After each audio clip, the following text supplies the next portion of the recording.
Young drunk. Hey, welcome to the Micheaux Mission. 2 men, 1 podcast, every black film ever made. My name is Len, aka the Bat Tribble. And as always, I'm joined by my partner. Hey, this is Vincent Williams. Tonight, ladies and gentlemen, or missionaries, we are kicking off. A is for August, which means action, here on the Micheaux Mission.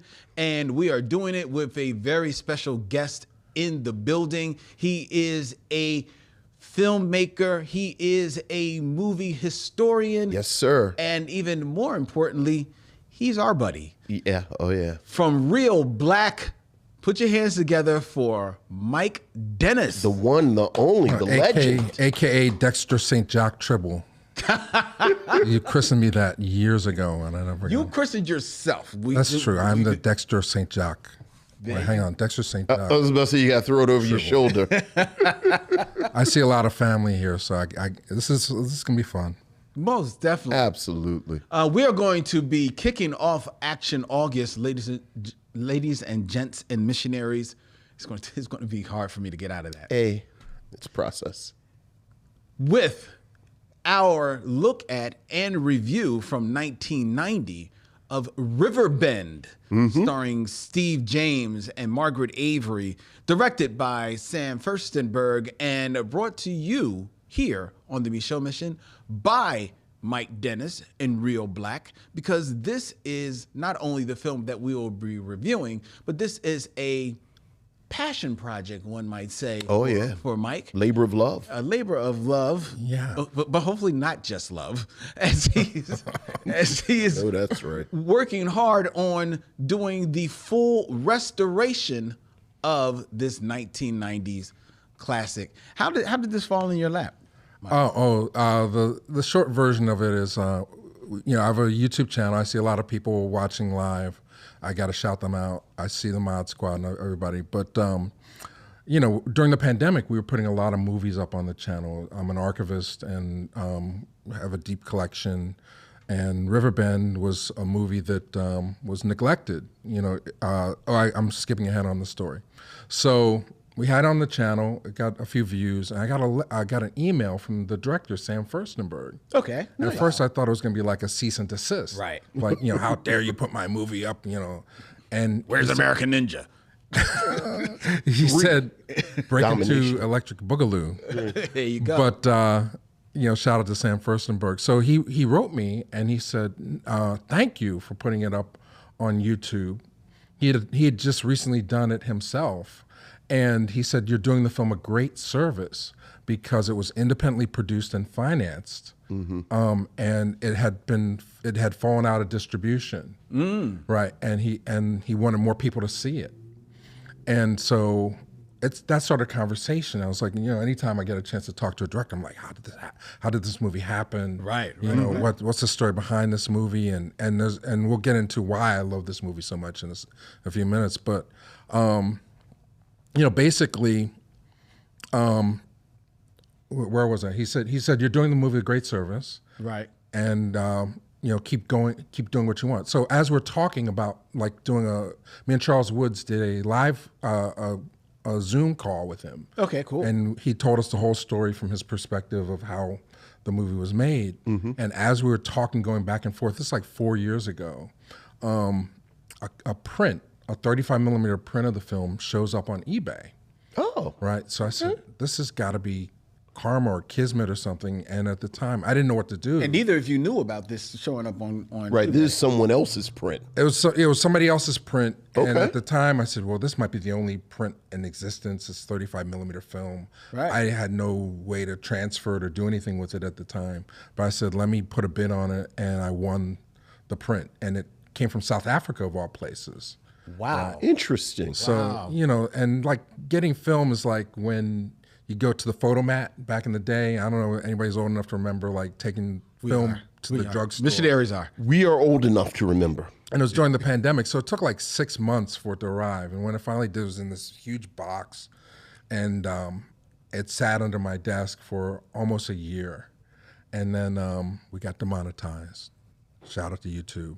And money was running low. And I said, well, let me get this thing transferred and scanned, right? And when we got it scanned, you don't know what's on the film, right? Right. So the first thing we noticed was beat to crap, scratches everywhere, right? So, and then so I reached out. I don't know if you guys know Deaf Crocodile Records. They put out Solomon King, which I thought was an amazing restoration on their own, So I reached out to them, and a gentleman over there, Craig Rogers, offered to, gave me a sweetheart deal to take the dirt and scratches out of the print, right? So we got that done, and then we discovered that there were scenes missing, and Sam has been supervising the restoration. So we've been taking the print that we have on the road, to different festivals. We started in Denton, Texas, which is very close to where the film was shot, and then we did Roxbury in Boston last month, and this weekend, if you're in Las Vegas, you want to go to the Las Vegas Premiere Film Festival, and it's screening. It's on Saturday. I don't know the date, August 12th, maybe something like that. Okay. This Saturday at 1:25 p.m. Their time. So if you're in Vegas, please support it. But but in the process of doing these screenings, we discovered that there are more prints available. And one of them is in the possession of Valerie Vance, the widow of Sam Vance, who's the writer-producer. Right of the movie. He's the writer of the movie and producer. She's the co-producer of the movie. She has a print of the film. So we're in talks now and working out how we can get that print transferred and get a full restoration available and in people's hands in time for Juneteenth of next year. Nice. Yeah. Very nice. Yeah. So that's been the journey, Wow, man. Yeah. I mean, we say we like black movies. This Right, man obviously love right. black movies, man. Well, it just fell on, I mean, it's How like chickens the gods, and pigs I mean, contribute to breakfast. you actually watch more movies than I do. I mean, I know of them, but you actually sit there and critique every black movie known. I don't know if I have that many opinions about Johnny Tuff. So, but you guys are doing it. So We're trying. We're trying. and somehow after 900 movies, you catch up to Riverbend. Well, it's 400. Well, see, 400. it's not 900. It's only 400. It's only Oh, 400. 400. But we've caught up to well, excuse me, we don't have contacts in South Africa with prints of the film. I apologize. Right. And trust me, we have mined through the ReelBlack filmography on YouTube a couple of times for some of our films. Several times. Shout out to ReelBlack. Okay, Most definitely. Hopefully you like this one a little better than you did Booty Call. So let's get into the show, ladies and gentlemen. I mean, they're all right. So if this comes out well, nudge, nudge, Yes. Nudge, nudge. you'll be on the Blu-ray. Oh, okay. So be nice, but be honest and be fair. Always. Okay. Always. Always. We're always honest. We always try to be fair. Right. Here on the Micheaux Mission. All right. For you people that are new to the chat and Welcome. the missionaries, welcome to everyone. We are streaming live from Young Junk, Philadelphia's premier video podcast palace, right here in Manayunk, PA, to Facebook, to X, as well as to YouTube, where I encourage you all to hit the subscribe button so that you can check out when we go live every Tuesday night and are notified when we put up new reviews and new videos up on the channel. All right? Okay. Mike, I know you're here for Riverbend, but you love black movies. You love black culture. I love black.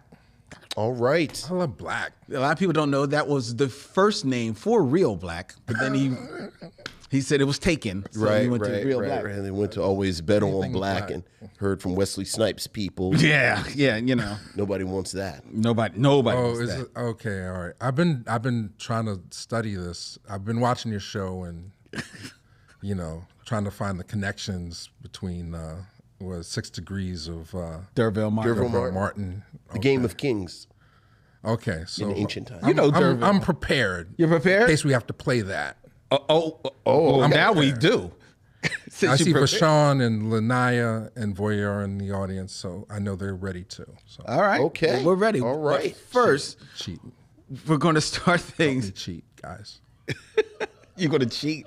I can see everything that you say. So if I mess up, just type it in real fast. I'll just pretend I know it.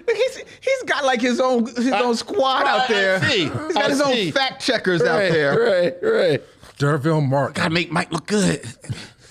Well, first we got to get to our emails, folks, because we want to hear from all of you. And that means we're going to go to our Missives from the missionaries. Lynn, we have emails, Vincent. Ooh, missives from the missionaries. Ooh. Ooh. Ooh, missives from the missionaries.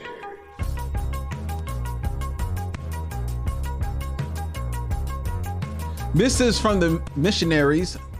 We have one, Vincent, Mike, from Calvin. Hey, what's up, Calvin? A couple of suggestions. Is this our Calvin? It is our Calvin. Hey, Calvin. Excuse me, he's my Calvin. I'm sorry. You can't be our Calvin? No. All right. No. Is this your Calvin? It's my Calvin. All right, go ahead. Okay. Hey, Vince and Len. I don't like that you led with Vincent, though. I didn't want to say nothing, but go ahead. It's been a minute since I've mailed a massive email, but I have been enjoying the show nonetheless. Not that you are ever lacking for movies to choose from, but I recently came across a couple to submit for your consideration. The first would be a candidate for your documentary reviews, which we do in September, which is In the Fall.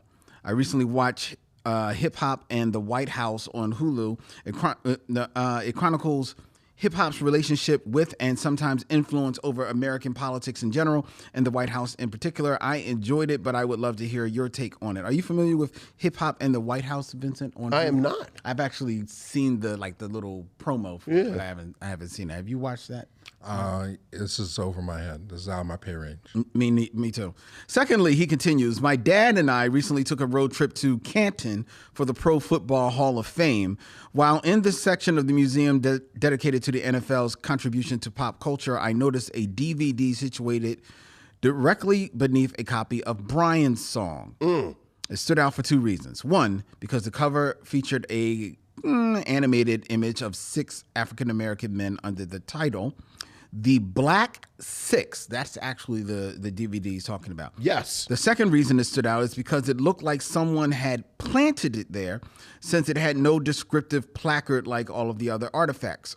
A Google search gave me the brief synopsis of a movie featuring 6 current, at the time, NFL players who play a biker gang seeking revenge against a rival biker gang of white supremacists. It, of course, made me think of you two. I look forward to either or both's inclusion as stops along the road. Keep up the good work.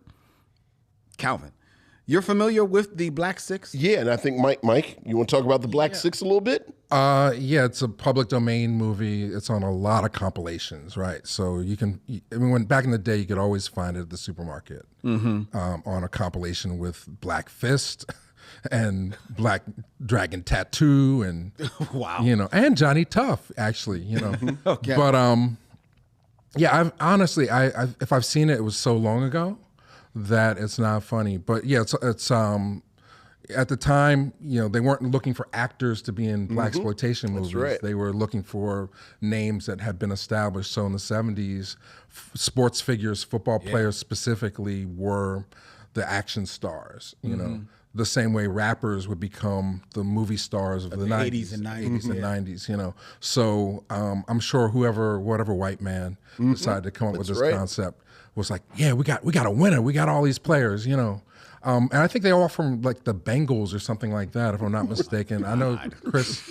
I think they all play for the same team, because it was like, they weren't going out of their way to get like the top, and they weren't going to the draft to cast their movie. Right, It wasn't like Shaq and Blue Chips, Okay. It wasn't like we Paramount Pictures presents. This was like David L. Bronowitz presents The Black Six, But it came out on Blu-ray through Code Red, a few years back. Okay. And I think, and that's a beautiful print. Okay. But yeah, that's my 3 cents on it. I just remember the advertising, to your point, that it was just the most cynical white man who put it together. The advertising literally says, you like the football players, we got 6 of them. It like says 6 times Fred Williamson, 6 times O.J. Like it really is. Yeah. It's nothing about the plot. It doesn't even pretend that they're actors. It's just you blacks like athletes in movies. So we got 6 of them, and we call it the Black 6 because they're black. But there's stunts and stuff. I remember like there's like a chain with the chain, right? You know, the black bikers. This sounds amazing. I love the fact that you said it's a beautiful print of it. Like there's a beautiful print of the Black 6. Oh yeah, these guys are Code Red. They go out of their way. They brought back Guy from Harlem. That's coming out on Blu-ray soon. But you know, so I mean, there's a market. I don't want to I mean, there might be somebody watching this is like, man, you guys are ripping my favorite movie. Like every movie, there's somebody who thinks it's their favorite film. Sure. Unfortunately, the Black 6 is probably not on most people's list, let alone radars. And it's up to you guys to preserve it. But there are 6 of them, Lynn. It's 6 of them. Okay. You like the athletes in movies? Well, Black 6 has 6 of them. I look forward to checking that out. Yeah, anybody who wanted to rent that next to Brian's song would be sorely disappointed. Yeah, that's not a double feature that I would book. All right, we got another email. This is from Michael Lockett. Hey, what's up, Michael?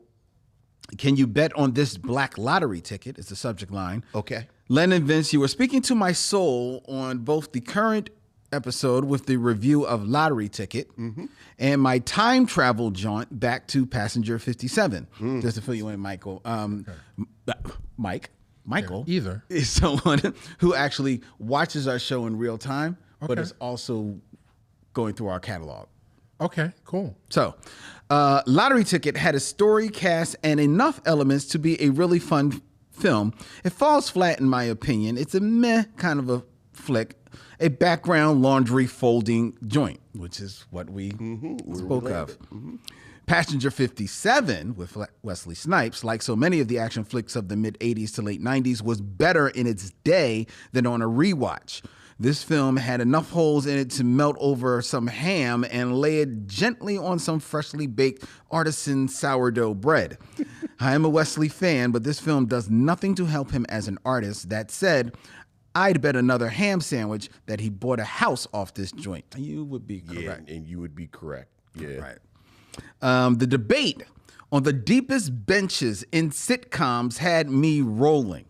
As dated as it is, The Cosby Show does have the deepest bench. At any moment, an entire episode could have been devoted to the people outside of the first season of the Huxtable Clan, and the fans would have been invested because we knew the bench. This conversation made me wonder who you two think is the greatest pinch hitter, role player, and substitute in sitcoms. Who was the man or woman that, no matter how or when they showed up on a show, put in undeniably great work and became the key to an episode's staying power? I always lean towards Whitman Mayo myself. All the best, Michael Lockett. I still contend the Cosby Show has a deep bench. It does.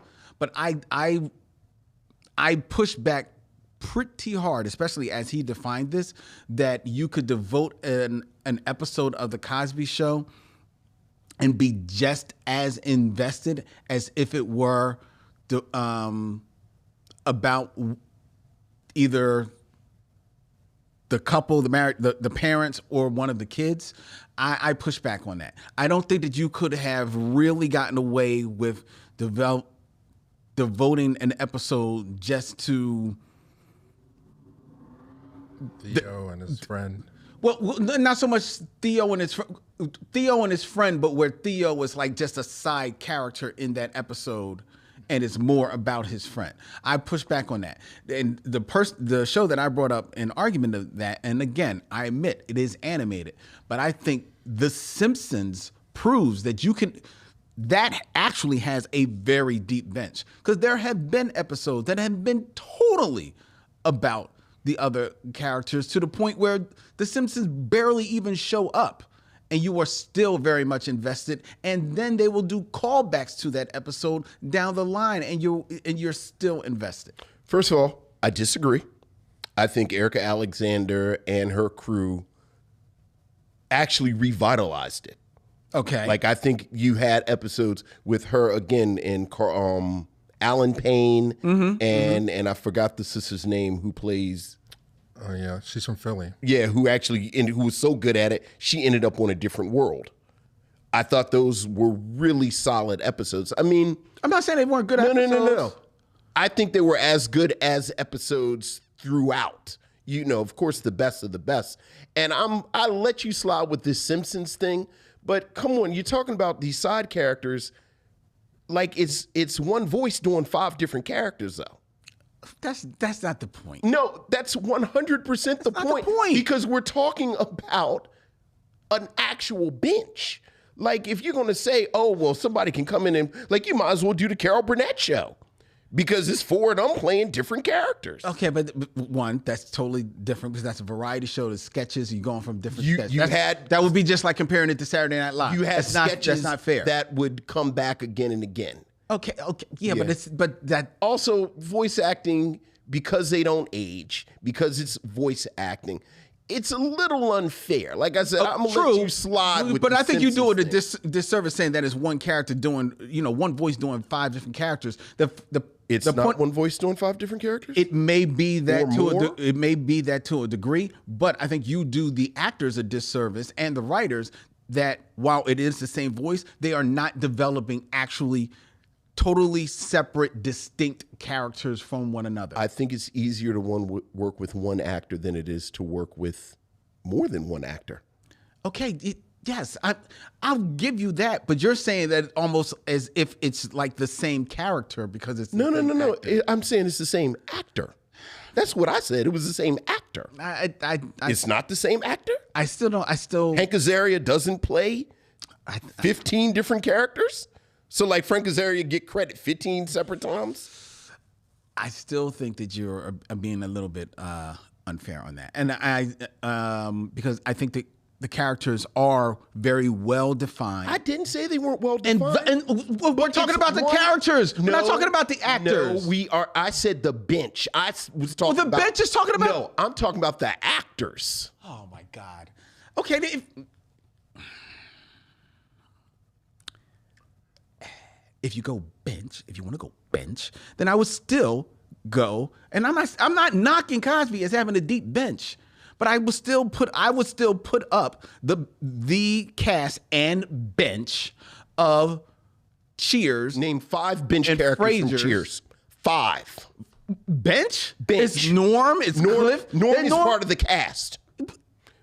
Norm is 100% part. Is he not in the credits? Okay. Fair enough. Lilith and wait a minute. Lilith and Frasier. Lilith and Frasier. There you go. Those are 2. They were bench. They became cast. You now have 3 more. Okay, I'll give you 3 more. What's his name? That was going to marry Rebecca's character. I can't remember his name. I see he's left a mark. Dude, you couldn't even bring up the girl, so don't throw back on me. You just had the same problem. How many episodes was he on? He was on there for like about 3 seasons. Her fiance?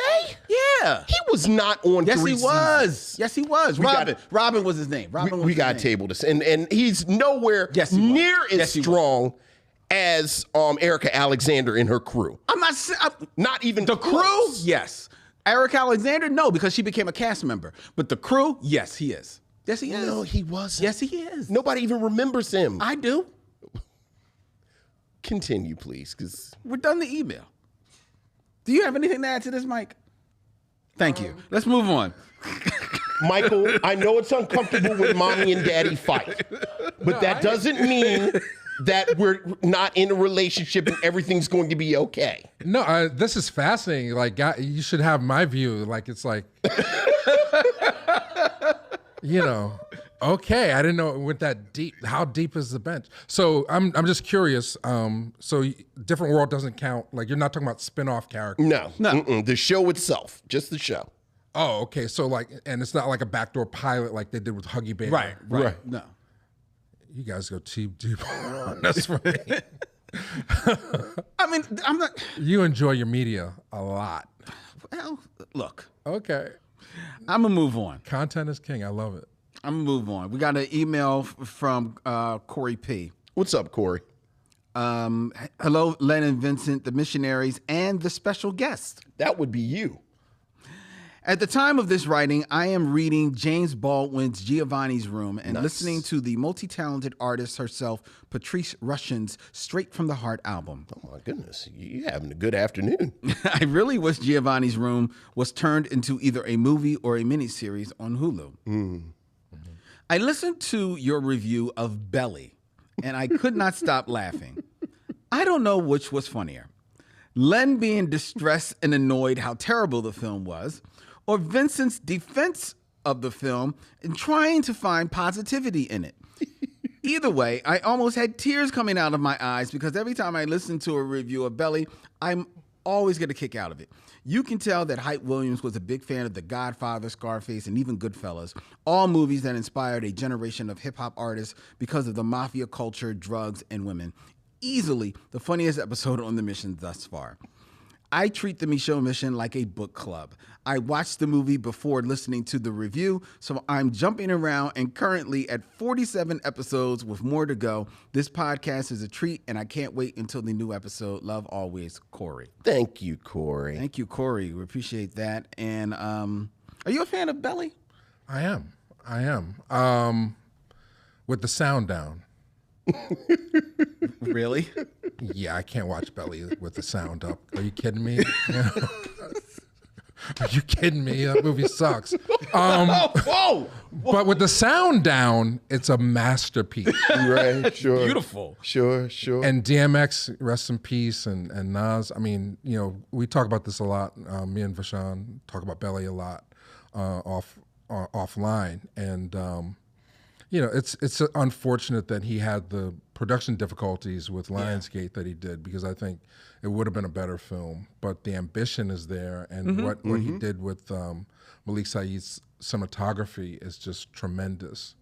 So I was the first person to buy it on 4K, and like I said, I mean, if I'm not reading Giovanni's Room, pause.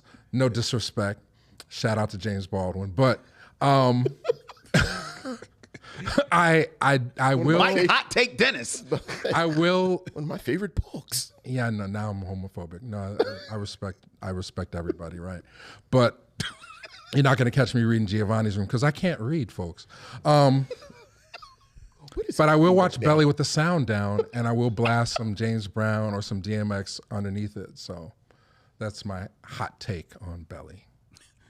My hot take, Corey, is that this may be in the running for the funniest episode of the Micheaux Mission. Wow, Mike. All right. No disrespect. No. I mean, shout out to Corey. I feel bad. See, this is live. I mean, this is a kind of. This is why you do stuff on film. I always you got no filter, and I haven't done anything. You let Mike out of the room. Completely sober. I just like I like these guys, honestly, and. I'm gonna move on for you, Mike. Okay. We got one last email. Oh wait, but I do have to say that your viewers and Corey and Michael and everybody, you have exquisite taste. Like artisan bread on a ham sandwich. That just shows the care that the person's taking to watch the film. And I feel really old now also, because you guys are talking about movies that I saw in the theater, and when they first came out, as if they're rediscoveries, Yeah. Yeah. So I feel ancient. Like Passenger 57, I actually saw in the theater. Yeah. So did we. Yeah. Belly, I actually saw in the theater. Yeah. So I mean, this is 20 plus years ago. So I'm just like, my daughter is digging in the archives of Black film history, and she's waiting for me to dig out a DVD of this really old film that I only have on DVD called, I believe it's called Jungle Fever. ouch, Is it pronounced Jungle Fever? ouch. Jungle Fever? Fever. She was like, Dad, do you have something to watch it on? It's like I think I can dig out some technology for you to watch the DVD of. She says, it on DVD or CD? What do you call it? It's Jungle Fever? Yeah, so. I might have been at the test screening for Jungle Fever. I was 100% at a test screening for Jungle Fever. I'm ancient. Yeah, so forgive me and my ignorance. That's all I want to say. It's fine. All right. Anyway, One last email from Michael Sykes. Hey, what's up, Michael? Subject line: This movie that ain't no sucker. Hello, Len and Vincent. I listened to your episode of I'm Gonna Get You Sucker. Okay. Damn, this movie didn't stand a chance with y'all. Y'all point out how lazy the movie is using Isaac Hayes' song Shaft instead of John Slade having his own. Dawn Lewis is not funny. Her character is like cardboard cutout. Len said they do the same beat over and over again. The way y'all bash this movie, I'm afraid what y'all going to think of Boys in the Hood, the Creed movies, Waiting to Exhale, Hustle and Flow, Into Deep, and Judas and the Black Messiah. Wow, we haven't done any of those. We haven't. Wow. Yeah, I actually was thinking like, no, we haven't. Right, done right. Judas He and the just Black rattled Messiah. off a bunch of movies we haven't done. No. Yeah. Well, wait. Y'all forgot to point out how it was an idea of Eddie Murphy's first that he then gave to Keenan Ivory Wayans. And y'all forgot how successful this movie was at the box office and how it became so successful, Fox wanted to turn it into a show. They aired a pilot, is on YouTube, but Keenan turned it down for In Living Color. The movie could be just fine with Damon, Kadeem, Hayes, Jim Brown, Steve, Kung Fu Joe James of Riverbend. That's right. Kung Fu Joe. Kung Fu Joe. And Antonio Vargas. Love, your fan, Michael Sykes. You got a lot of Michaels. You sure it's not the same person? It is, writing it, these is, emails? it is literally, they write to each other now. Okay. They are literally to the. But you trash. I'm gonna get you, sucker. Trash is very strong. Okay. I think we critiqued it soberly. Yeah, we didn't trash it. See, now you're doing the machinations of the man.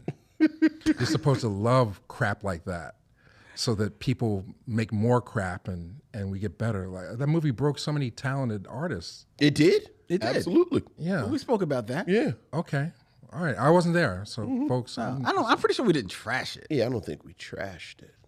So what is your baseline? Like, what is your soul food version of a movie? Like, because I mean, I would expect Siskel and Ebert to say like, thumbs down, I'm gonna get you, sucker, but not the Micheaux Mission guys. So like, what's like in terms of the culture? What stands out for you? Well, I would put it this way. Everybody else loves The Last Dragon. Okay.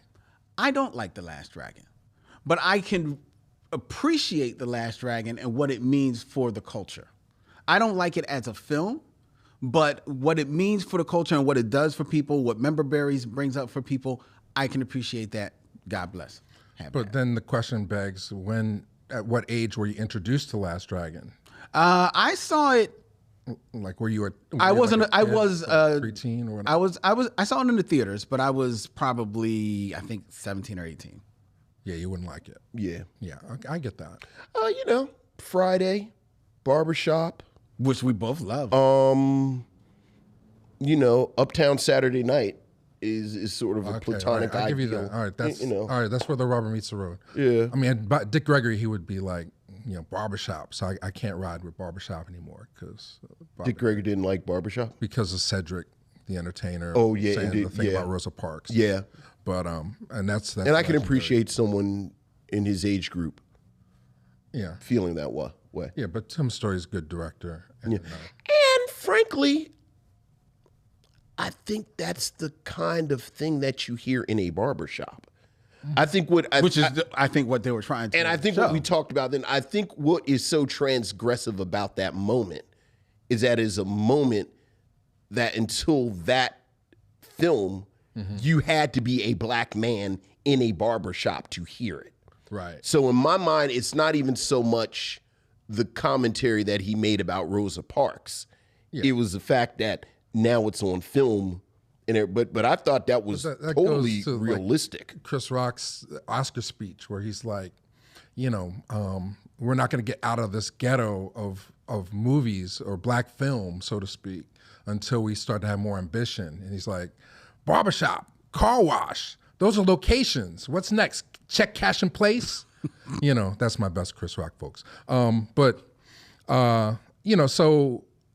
when it came out, I was definitely a consumer of it. When they got to 3, I was like excited about it. Yeah. You know, but and Ice Cube is a great storyteller. I mean, he should be making more movies, in my opinion. You know, I think Hollywood has really hurt him in terms of like lack of Friday sequels and other ideas that he's had. You know, the lack of sequels in general of his work that he's done with Q Vision. But I mean, so Rubber Meets the Road, Uptown Saturday Night is definitely I ride with, you know, for sure. Love that movie. And then you know, I don't know what's my grits and gravy movie. You know, I'll say Fear of a Black Hat. Have you guys done that one yet? Yeah. Yeah. Okay, I'll say that's the one That's that pretty smart. I wouldn't expect. There. Well, it's just like the one I wouldn't expect mainstream media to get. Mm-hmm. But I still stand behind it, you know, despite its flaws, you know. So that's what I'm saying. And I think it ages pretty well. Yeah, I think out of the 2 movies we're inside baseball, right? This is like we can go deep. Yeah. Okay, so out of the 2 between CB4 and Fear of a Black Hat, I think CB4 ages better because it was really on the pulse of what was happening at the time. And so much of it, the conservative politics has continued. So it's like, wow.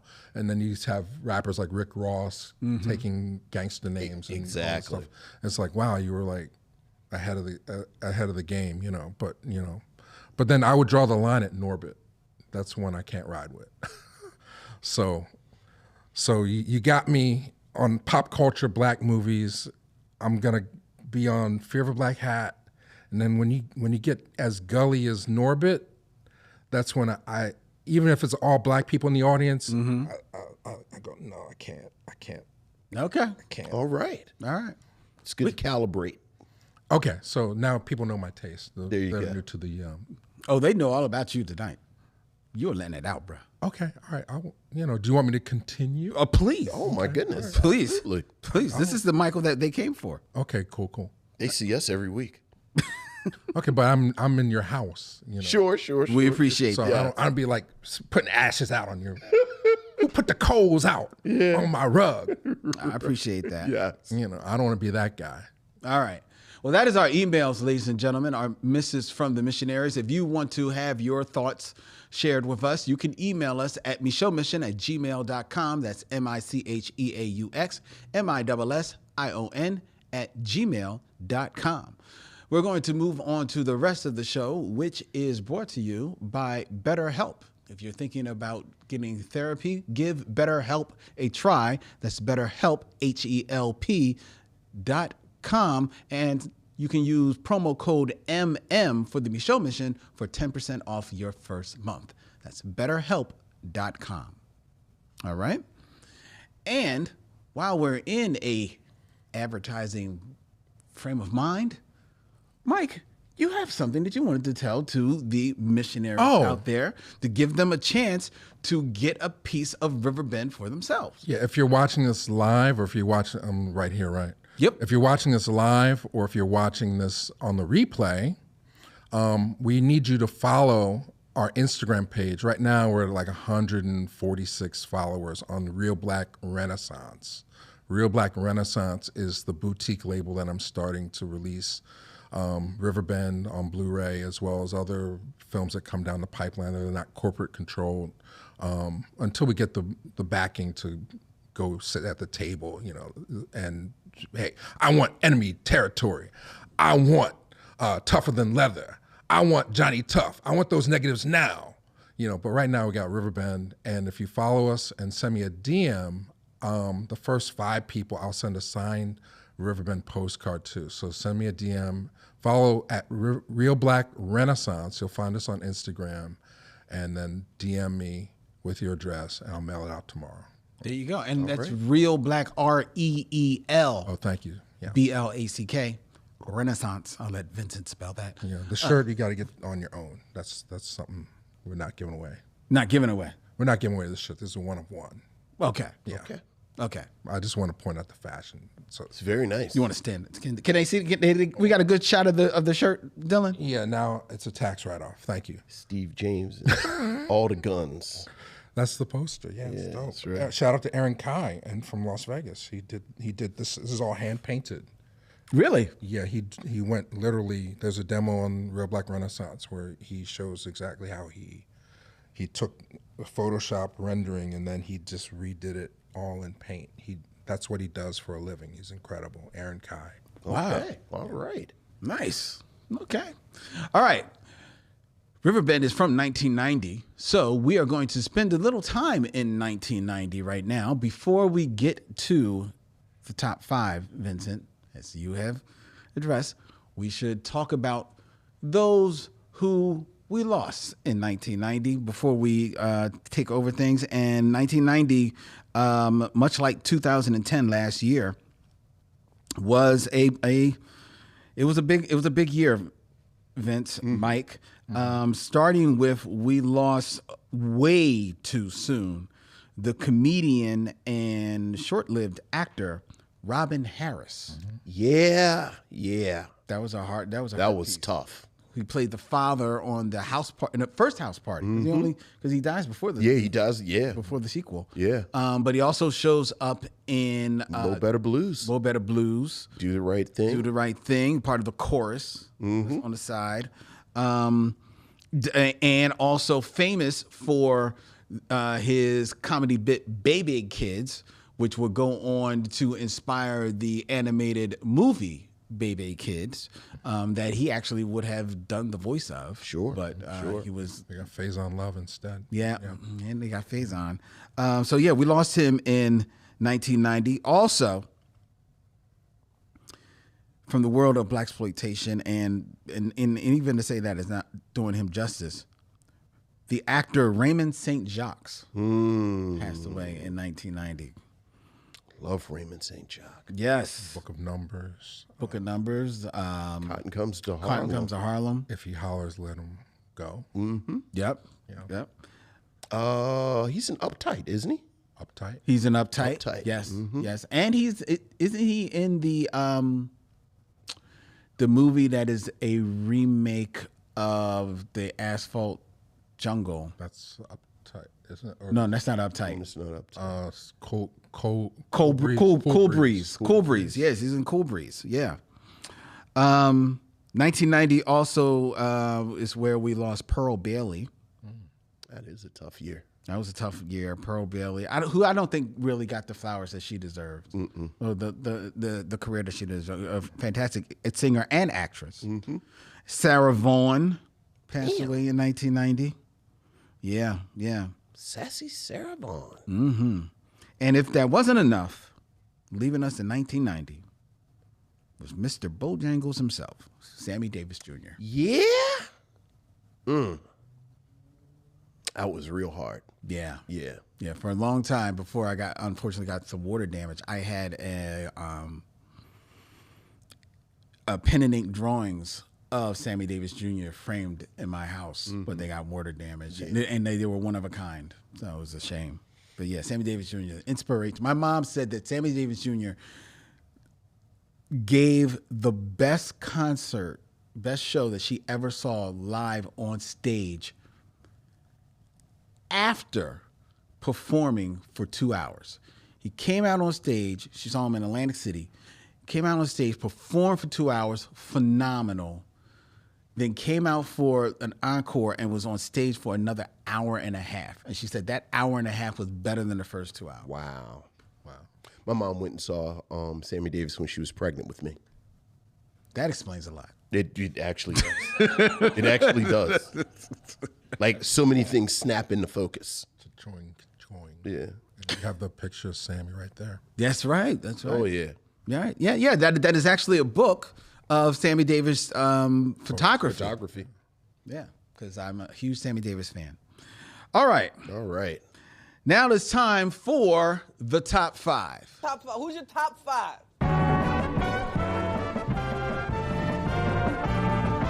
My top 5 is. My top 5 is. My top 5 is. Top 5, where I give a list to Vincent and our special guest, Mike Dennis of ReelBlack, and they share their scintillating commentary on it. We are going to be reviewing Riverbend, which came out in 1990. So these are 5 things that happened in culture or black culture in 1990. 1990, Chubb Rock steps upon the scene. He is not, Lean and a pocket full of green. did not make the top The 5. dream wasn't grafted. Really? The top, Chubb Rock did not make the top 5. He should have, you're right. Okay. In 1989. Rest in peace. Number, Another Summer. That would be the year Get before. Down. Sound That was of 1989. This is 1990. Welcome to the Terror Dome. Okay. All right. I'm done, yo. I'm back. No, you're taking me back to my college years, 1990, sir. That's fine. All right, number 5. Number 5. Barry is busted. At the end of a joint sting operation by FBI agents and District of Columbia Police, Mayor Marion Barry is arrested and charged with drug possession and the use of crack at the Vista International Hotel in downtown Washington, D.C. Barry was caught smoking the substance on camera with Rashida Moore, a woman who had agreed to set him up in exchange for a reduced sentence on an earlier drug conviction. Yeah. If you were, I'm from Baltimore. I was, speaking of college, I was, went to College Park. So I was in D.C. This was like an earthquake because people in Washington, D.C., and let's be clear, black people in Washington, D.C. love Marion Barry. And, frankly, Marion Barry was part of that generation of post-civil rights movement mayors that, kind of the moves he made kind of ushered in that black middle class in D.C. and in PG County. And people right now still talk about the legends of him providing summer jobs for kids and the programs. So that was a huge, huge deal. Like Marion Barry is one of those figures I don't really play with or make jokes about because people take Marion Barry very seriously. Like he's a serious matter. It's sort of like there are people who I don't speak about here in Philadelphia because I don't want no smoke from y'all. Well, Bleep set me up. I just remember that. Look, I think that's what we were all thinking. That's what he said. Bleep She set me set him up. Yeah, She set me up. That's what he said. And he still won after that. So it just shows how much love. I mean, he was became Trump mayor before Trump. again in 1994 for an unprecedented 4th term. But again, unlike Donald Trump, people pointed to actual things that he did. Facts. Again, the black middle class in the DMV, it's a straight line to Marion Barry. So, yeah, I have a Marion Barry story. We met him at Philly at the Silver Docks Film Festival. okay. Me and Bianca White did the interview, but there was a documentary HBO did, and he was there. And I was kind of uncomfortable because, the movie, it has a center, despite, that's the sad thing, despite all the great things that one can become, so many of our black male figures end up being discredited at the end, But he was a sweetheart. He was very open. You can see that interview now to this day. It's on YouTube. It's just we had 5 minutes with him, but I got to touch the microphone that he touched. So I have a 1 degree of separation. I don't know how many degrees of separation D'Urville Martin has, but I'm 1 degree of separation from Marion Barry, folks. Right. He's on my channel. D'Urville, you got to go all the way back to, I don't know, Sheba Baby. Crack House, the motion picture. See. See. Now I can't go and visit my people in D.C. Starring Jim Brown. See. And Jim Brown was in a movie with Fred Williamson, who was in a movie with D'Urville Martin. Several movies, as a matter of fact, with D'Urville. He was. That's 3 degrees. I'm 1 degree. Thank you. Anyway, what else happened in 1990? That's only 1 out of 5. We're not going to get through this tonight. They're going to cut this off. They're powers me off. People, I want to sell 1 DVD. This is not. Oh my God. Sharon Eldridge is in the chat. Michael fits right in. I love it. They are loving you. There you go. Well, I've known you guys for 15 years. Yeah, for a minute. Easily. Yes. So number 4. I wouldn't do this with Kamala. Number 4, we're busting open the Crayola box because In Living Color premieres in 1990. The groundbreaking American satirical sketch comedy series aired on Fox from 1990 to 94, created by writer, producer, actor, director Keenan Ivory Wayans. The series gave voice to the African-American experience in a way that was absent in other sketch comedies. The show addressed race relations, cultural stereotypes, politics, and pop culture.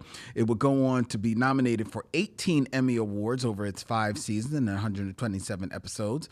It won an Emmy for Outstanding Variety, Music, and Comedy Series in its first season and was nominated in the same category in its second and third. It would also pick up the NAACP Image Award for Outstanding Variety Series in 1992.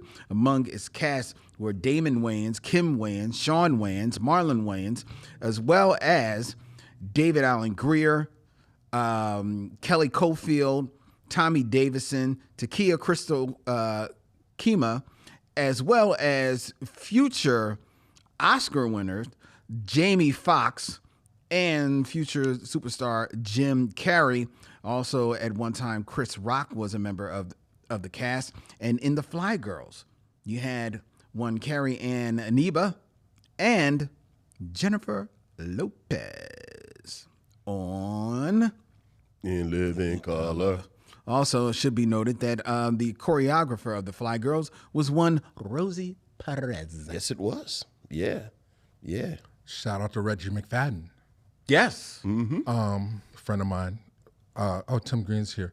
But yeah, I've been warned. I'm getting notices that I'm a professor at Temple University and I should tone down a little bit. But I'm not. I can't. No. I'm not going to tone down. But take my class. It's really good. And This is what you get in class. Exactly. A little bit. You know, there's still some fragility happening at Temple. You know, and I'm there to teach them stuff. So.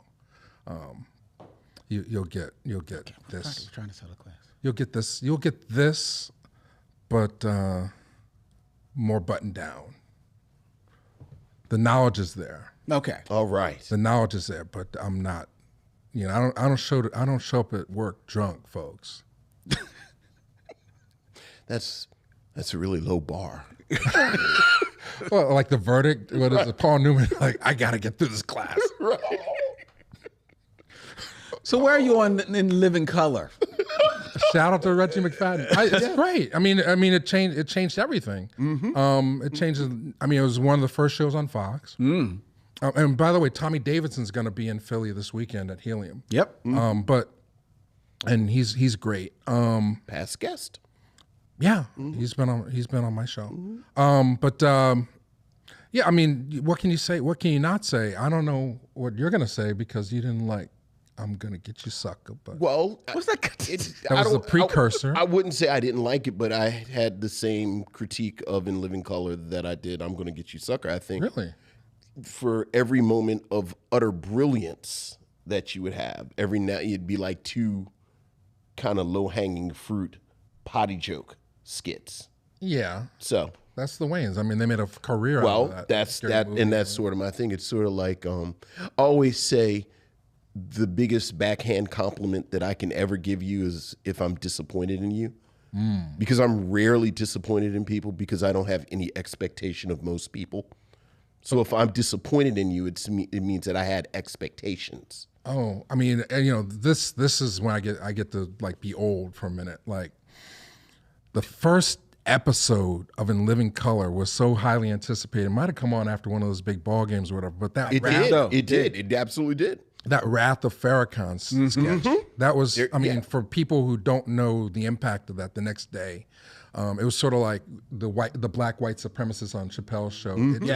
It just like was a knockout punch. It's like, all right, we're not going to take any prisoners. This is the kind of humor we're going to sell, and you've never seen anything like this on television before. You know? So and then you know the halftime show, like the whole Super Bowl halftime show, the way we see it now with all these big name guests, would not have existed if not for In Living Color. That's right. Because they decided they were going to hijack the Super Bowl one year and do their own halftime show in real time. Yeah, with the Men on Film guys.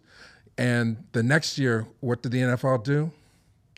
They got Michael Michael Jackson. Jackson. I was gonna say that's Oh, was that the very next That's the year? Michael Jackson Next year. year, Yep. we can't let people tune away on our stuff. We got to sell some Pepsi. Let's get Michael. So, I mean, I that's one person I've never met that I would love. I met some of the brothers, but I've never met Keenan. I mean, I would love to give him his flowers. I mean, he changed everything.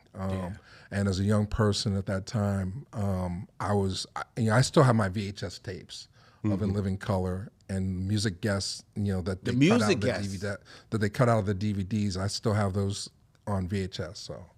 Oh yeah, I guess because they didn't have the rights for Some of the guests didn't make it to the DVDs. Yeah. So they have to keep that old media. Oh yeah, it's pretty warehouse full freaking VHS tapes at this point. Nice. Yeah. All right. Number three. Number 3. Trey. Let's go back to February 11th of 1990, where a huge upset. Now I would say this may be the biggest upset in sports history. Okay. When James Buster Douglas knocked out Mike Tyson in the 10th round in Tokyo, Japan to win the world heavyweight boxing title. I remember watching that. I saw it live. I didn't see it. I didn't see it live. It wasn't in Tokyo, but I saw it live. Yeah, I saw it. Yeah. And whoa. Well, you didn't see it coming, but you saw it coming. Because Michael was getting sloppy. He wasn't paying attention. By then, he had left Customado. He was all under Don King's wing, and that never goes well. He was barely training, but the whole thing was that Buster was basically he was just a buster, But he did what you're supposed to do in that moment. You're supposed to come in and put your best foot forward, and he got shook early in that fight. Mike shakes him and hits him. And Buster almost was, he said to this day, like, I almost was just going to be like, yeah, it just wasn't my night. But he got up. Right. And boy, he took it to Mike. And he presented the blueprint of how to beat Mike, because Mike Tyson was never, ever the same afterwards. One of the greatest moments in sports history. Did you see it? No, I was there. I saw it. Look, the thing about Mike Tyson at that moment is that it had almost become a foregone conclusion that he was going to win. Yeah. And you remember it had gotten to the point where people were kind of not paying for pay-per-view because he was knocking dudes out in like minutes, and nobody wanted to leave a room. So as an infamous not sports fan on the show, I was there just for the party. I'm just there for the party. And it was almost festival feel to it because like no one was really there for sport. You just knew Mike Tyson was going to knock the dude out, and then everybody was and I remember where I was, everything just turned upside down. Yep. When he got knocked out. Like it wasn't a party anymore. Like suddenly it's like the earth shook. Well, you're right, but it stopped being a party when Douglas got back up. Right. Because he knocked him down. But when he got back up and was then still jabbing with Mike, you're like, oh, wait a minute. Yeah, what is happening? Whoa, this dude didn't read the script. Yeah. What's going on here?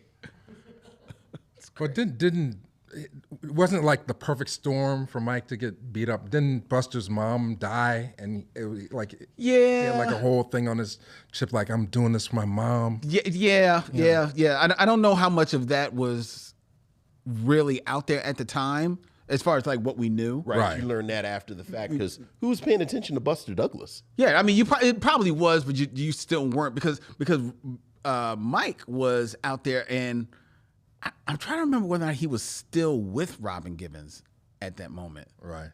I can't remember whether or not they had already broken up at that moment or not. But because we're doing this live. But yeah, that was an amazing moment. Yeah. I mean, but it's a shame his name is Buster Douglas, because it just feels a certain way. I'm sure he was like the top of everything until he got to that Mike Tyson fight. He probably won a lot of fights to get into the ring with him. But then he's Buster Douglas, so it's like Mitch Blood Green. There's just certain people that intersect in the paths of gods like Mike Tyson, and they become a footnote. Leon Spinks, that kind of thing. Well, not Leon Michaels. Oh yeah, it wasn't. Well, I'm saying, in boxing, Leon. I mean, Leon ended up beating Muhammad Ali, right? But then later he became the joke of Richard Pryor's. Well, yes, he did. So he did. So, and a classic joke. Classic joke. All right, we're going to continue on with number 2. I ain't got no. I ain't got no money. I ain't got no teethers. Number 2. Number 2. Do not do the right thing. Because at the 62nd Academy Awards, hosted by Billy Crystal, held in 1990, nominated for Best Picture, we had My Left Foot, Field of Dreams, Dead Poets Society, Born on the 4th of July, And the winner, Driving Miss Daisy. Oh my God. Putting to bed the myth that Driving Miss Daisy beat Do the Right Thing for Best Oscar. That's right. It did not. That's right. Do the Right Thing was not nominated. For the Oscar. That's right. That's a double diss. Mm-hmm. Well, that's not That's not Driving Miss Daisy's fault, though. Okay. This was the exact year. This was the exact year where I said, "Oh well, I actually don't have to pay attention to the Oscars as any type of barometer of anything." Yeah, And you kind of. I turned the channel to something else. That's the end of the story. It's been turned ever since. Really? But I mean, at the time, Driving Miss Daisy was based on a Broadway play. Yes. It was very successful, made a lot of money. Yes. I showed it to my grandmother. I was like, is this how it was? And she was, she's like, yeah, some BS. But, I mean, so we all knew, but it was still well crafted. I mean, the same thing. It's a well-made movie. The same thing with Green Book. I mean, like a lot of people go against Green Book because Black Klansman was up against it. But as far as traditional Hollywood stories go, and not the position, now I know I'm contradicting myself, what I was saying earlier. But it's not a bad movie. It just doesn't age as well as Do the Right Thing. Do the Right Thing. You're absolutely right. I don't think anybody's going to watch Driving Miss Daisy with any kind of sentiments, or Here's historical perspective. You're talking about Do the Right Thing, and I forgot I think Born on the 4th of July is better than Driving Miss Daisy. I've never seen Born. That's a good movie. Really? Yeah.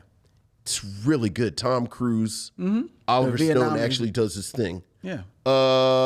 Dead Poets Society, I think, doesn't age as well. I never saw My I always thought My Left Foot was a little flashier than people thought it should have been. What else? And Field of Dreams. Okay. I think Field of Dreams is better than Driving Miss Daisy. I would put Field of Dreams probably on the same level. I think they're both schlocky, kind of sentimental, but I think Field of Dreams storytelling and the actual story is better. Yeah, so like I always talk about about Do the Right Thing, but there were other films that were nominated that were better than Driving Miss Daisy.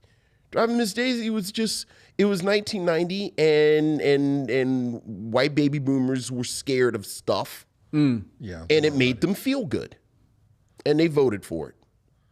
Yeah. They weren't ready for that. They weren't ready for Riverbend either, which we'll get to. Right. It's coming. We're going to pace that. Yeah. But yeah, and you got all the way to number 1, and you didn't mention Heather Hunter on Soul Train in 1990. I miss Heather Hunter. How did you get that? She stars in the award-winning motion picture Twice as Nice, and then gets a leading job as a lead dancer.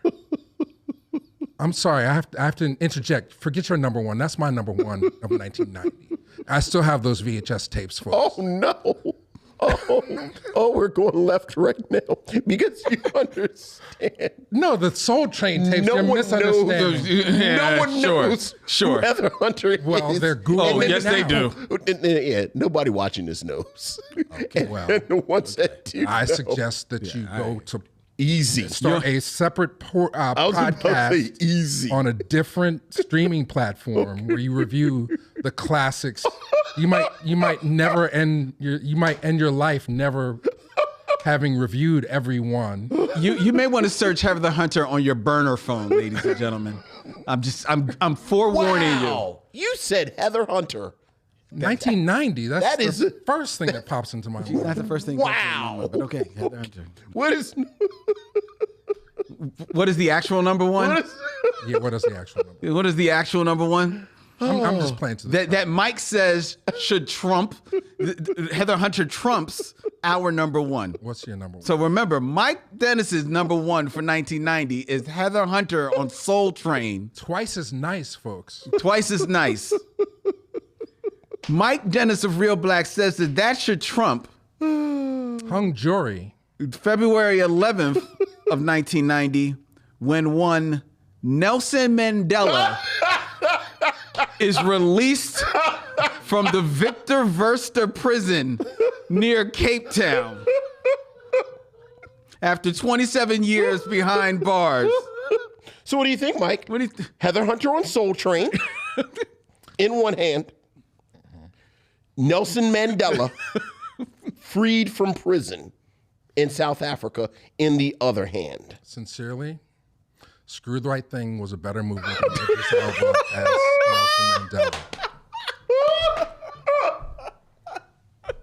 And I stand by that as the proprietor and HNIC of ReelBlack. However, I curb my enthusiasm for this whole conversation as Professor Michael J. Dennis at Temple University.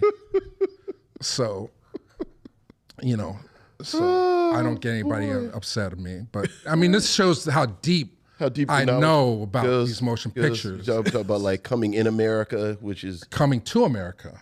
Well, that's a different movie. No, Coming to America is Heather Hunter. I thought she was... I thought she was coming in America. Yeah, I thought it was... All right, we'll put... All right, sure. Message me, ReelBlack Renaissance on Instagram. Yeah, let's see if this is on ReelBlack Renaissance. Twice as nice. She just had a baby. Did she now? Yeah, I saw that on Instagram. Oh my God, you keep up with Heather Hunter. I keep up with you guys too, so don't discriminate. I'm not discriminating. I'm fine. Look, I mean, Wow, she's what a an photographer, episode. and she just had a child. We should see if we can get her on our show. Cinnamon Love is out there somewhere. Oh, now you're talking my language. I don't know about the Jack Me, but they're Janet? I don't know where they are. I'm not sure if they're on social media. Probably not. Disappeared, Janet but- doesn't like to talk much. I met her once. She doesn't talk at all, does she? Oh my God. Okay. Anyway, all right. That was a That was mini Micheaux segment. After Dark. Oh, so how do I feel about Nelson Mandela? Oh, we already know how you feel about Nelson Mandela, Mike. I mean, hopefully you were glad.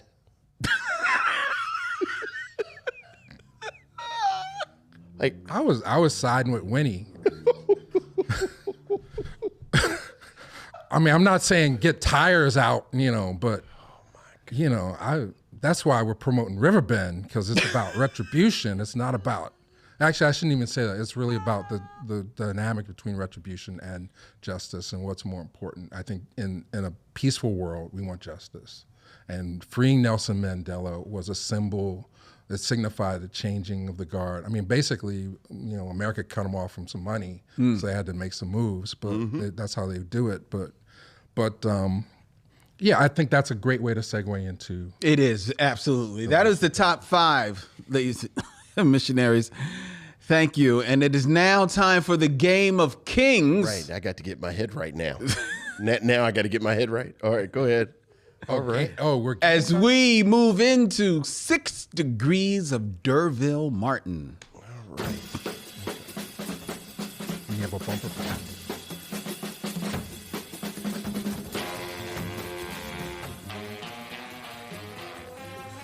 6 Degrees of D'Urville Martin, where I come up with 2 actors and I present them to Vincent, and he has 6 movies or less to connect them to that 70s heartthrob himself, Mr. Heather Hunter, D'Urville Martin. D'Urville Martin.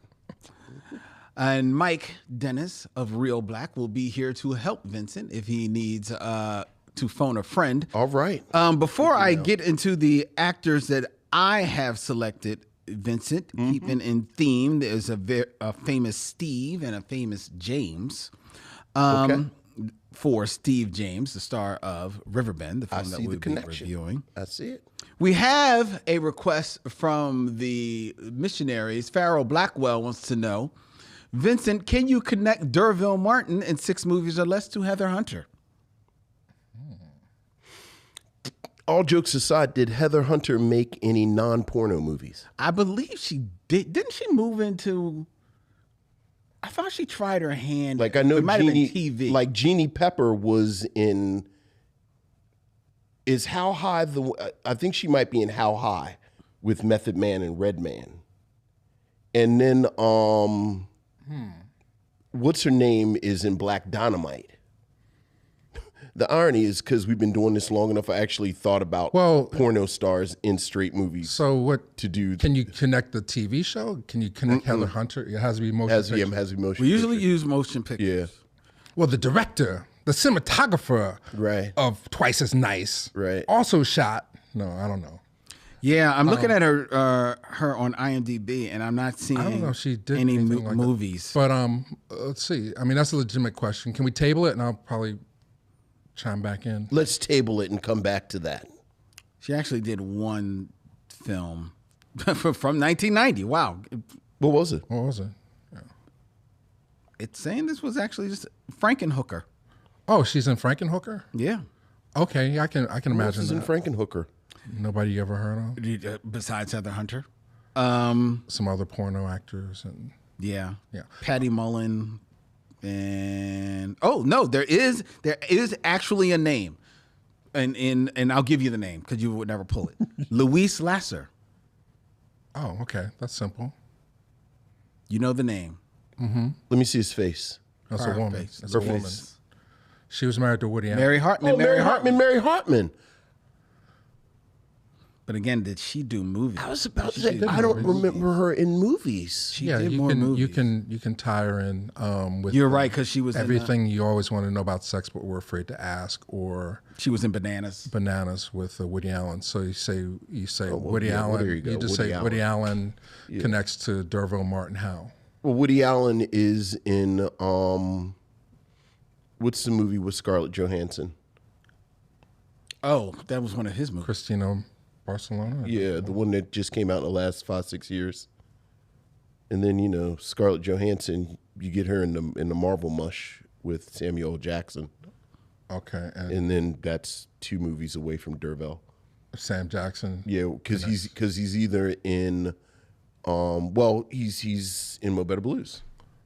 And D'Urville was in... Dick Anthony Williams is in Mo Better Blues, and then Dick Anthony Williams is in 5 on the Black Hand Side with D'Urville Martin. Okay. All right. Hey, you can't stump the band. There you go. So there you go. So we've got the Heather Hunter Farrow. There you go. All right. Stump my man Vincent. Heather Hunter's out there screaming right now. You can follow me, Heather, at reelblack.com, ReelBlack. See, I put your name in the lights today. Don't forget that. All right, anyway. So that was the game, or the game is about to start? I feel like this episode is going to be evidence one day. Just trying to figure out how I'm You supposed guys to get are my not head Vlad. right to... You're not Vlad. There's no bodies. I'm just Riverbend, that's all. Move my seat away. Vincent. Yes, Lynn.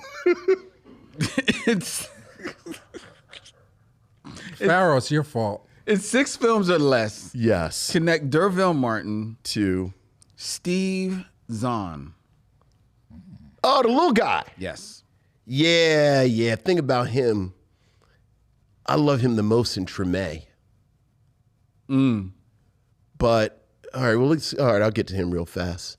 Because he's also in a movie that I really like that people have been talking about lately for some reason. I thought I was the only one who liked it. But D'Urville Martin is in 5 on the Black Hand Side with Dick Anthony Williams. Dick Anthony Williams is in Mo Better Blues with Denzel Washington.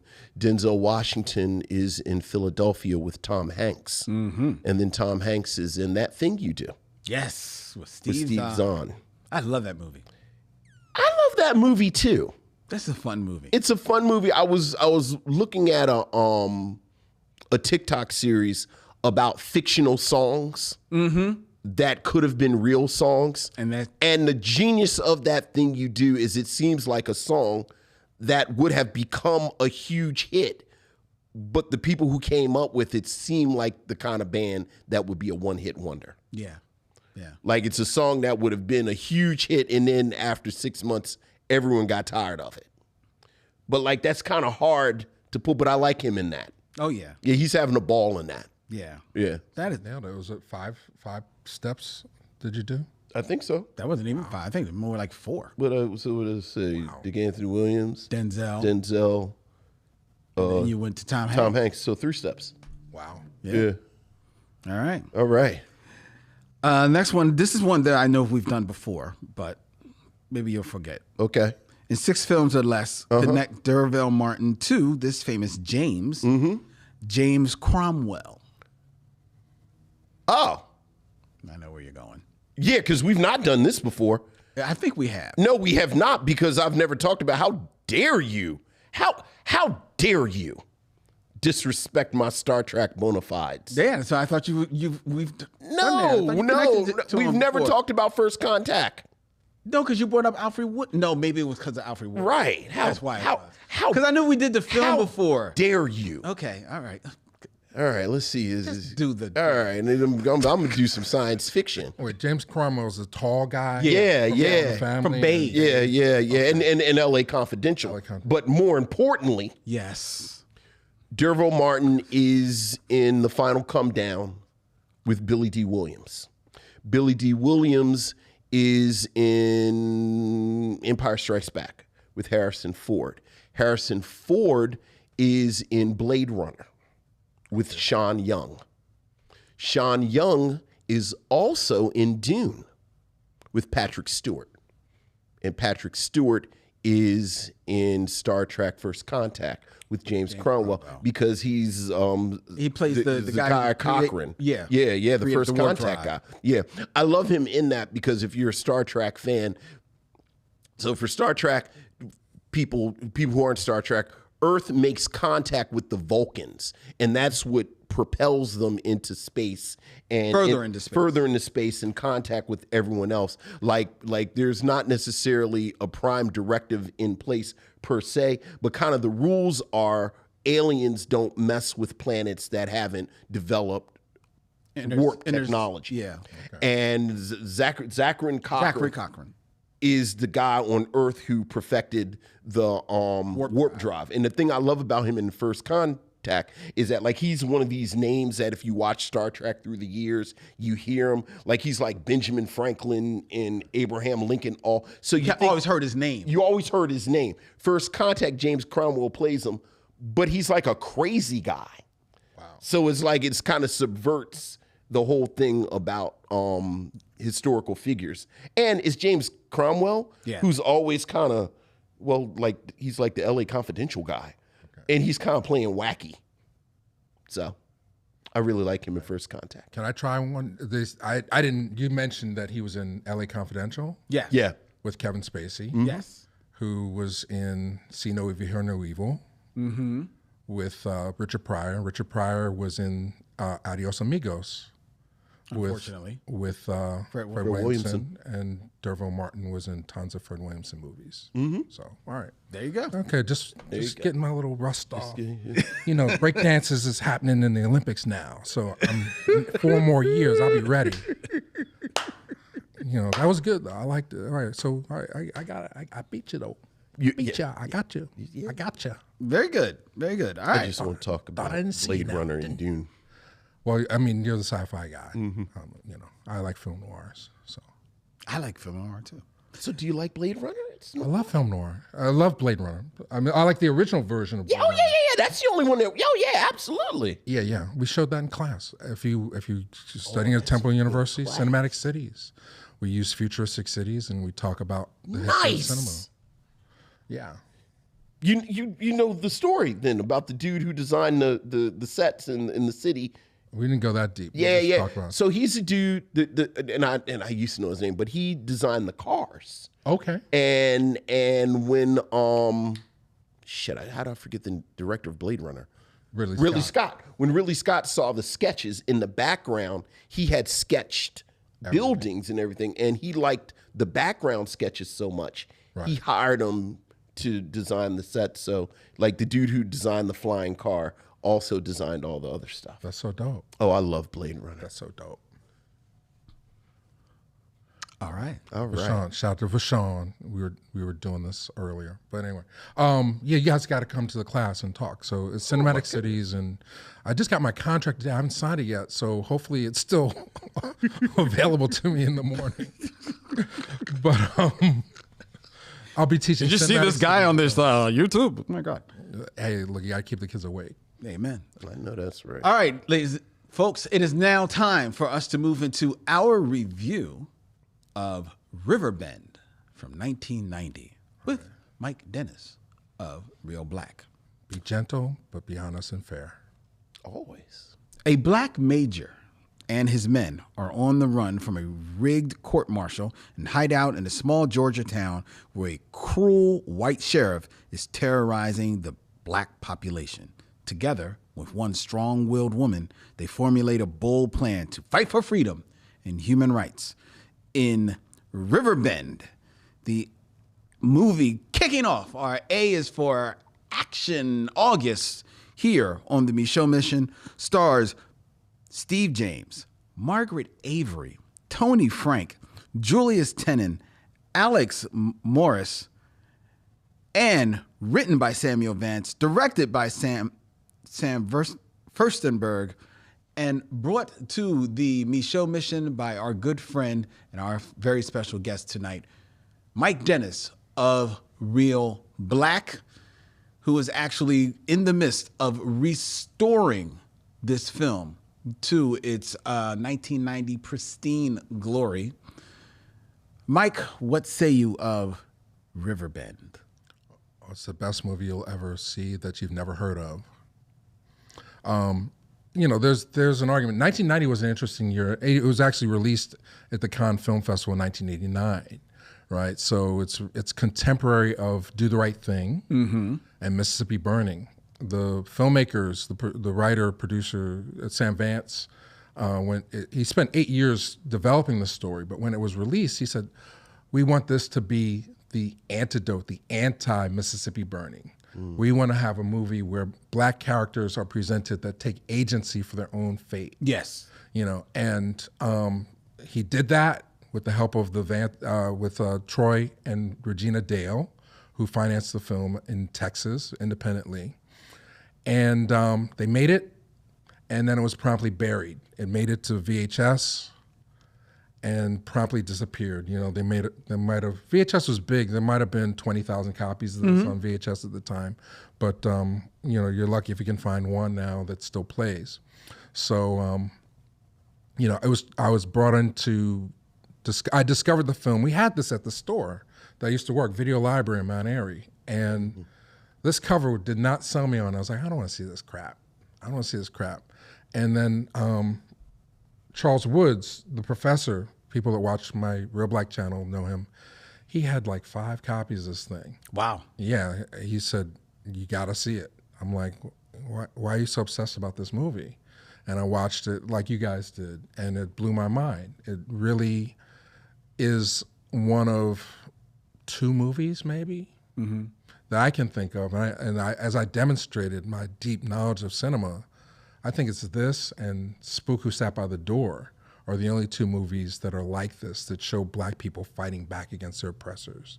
And like I said, it was promptly buried, much like Spook Who Sat by the Door was promptly buried. And now when we take it to festivals and screen it, people are like, wow, this movie is just as relevant today. Very much. As it would have been in 1989 when Do the Right Thing was getting all the play. So yeah, that's my take on it. So Before we dig deep into the movie, let's talk about the actor, the lead, Steve James. Steve James. Yeah. Steve James, who unfortunately is no longer with us, passed away not long after making this film. Actually, Yeah, at the age of 41 in December of 1993 of cancer. And shout out to Debbie James, his daughter, who has been really helping us get the word out about this project. and this is one of, if not his only, but certainly one of his few lead performances. One of two. The other one's called Street Hunter. But Right. in my opinion, this is his best starring performance, and it must be restored. So be ready. Follow us on Instagram so we can hit you up with that Kickstarter campaign down the road. Yeah. So, what do you know of Steve James? Were you a fan of his before you? Well, I knew him, as a youngin'. I didn't watch the American Samurai movies or Avenging Force or, the films that he did with Sam Furstenberg. The American Ninja movie. American Ninja, thank you. Thank you for that. But I knew him as Kung Fu Joe from I'm Yeah. Gonna Get You Something. Right. And I knew him from To Live and Die in L.A. And I knew him from Brother from Another Planet. Right, So right, he was this exactly. ubiquitous force that kind of showed up in these movies, Weekend at Bernie's 2, and just kind of stole scenes, Right. But he, he was always playing the sidekick. There's never a role for him as the lead in anything. Yeah, he called himself a professional tonto. Exactly. But that's the extent of my knowledge about him. And then when he died, I heard about it, of course. Yeah.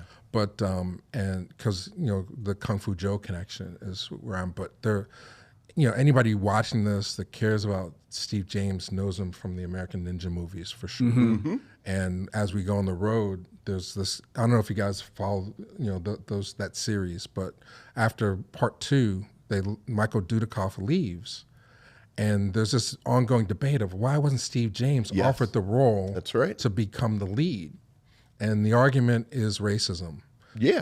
Those movies were The reason is designed, racism. designed to sell overseas. And at the time, there was no belief that Steve James could sell a movie to Japan or wherever. Right. So they just promptly replaced him with another, less talented in terms of martial arts leading person. But out of the Steve James stuff, and you can see a lot of stuff on YouTube as we speak.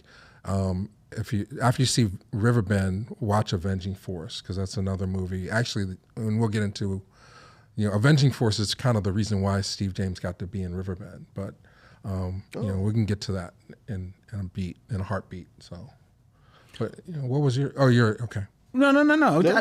Just curious. So, what did you think when you discovered Riverbend? What did you think of the movie? You say it's the best film that you've never seen. Why so? Agency.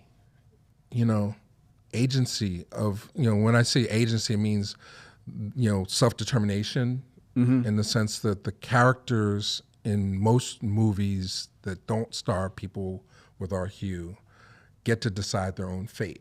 Like Right. Thelma and Louise, we're going to put our foot on the gas and drive off the cliff, But you go see Juice and, it was designed with Tupac lets go of the hand. He does not want to be saved.